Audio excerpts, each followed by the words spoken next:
16 ans qu'ils attendaient cela. À partir du 24 juillet, comme n'importe quel couple, Alan et Drew vont pouvoir se marier dans l'État de New York.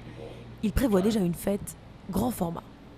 On n'avait jamais réfléchi à faire une fête, mais depuis plusieurs années, les gens nous poussent à organiser une grosse soirée, et donc maintenant, je me sens obligé d'être à la hauteur.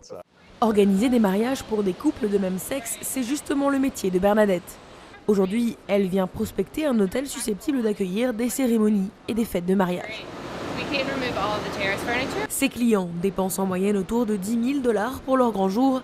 Alors les hôtels ne doivent rien laisser au hasard. Ça a l'air très bien, mais vous devriez mettre tout ça à jour en évitant d'écrire le marié et la mariée.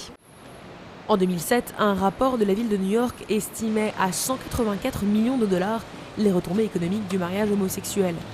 Et tous les secteurs d'activité y trouvent leur compte. Ça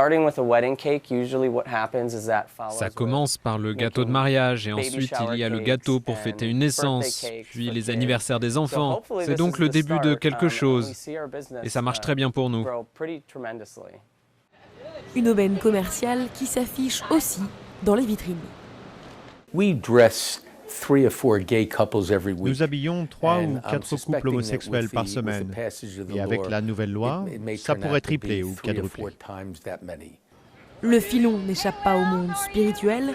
Will et Annie, pasteurs à New York, officient des mariages pour couples de même sexe entre 750 et 1 000 $ la cérémonie. J'ai déjà eu une douzaine de demandes du monde entier. New York pourrait bien devenir la capitale mondiale du mariage gay, car selon la loi, pas besoin de vivre à New York pour se marier à New York.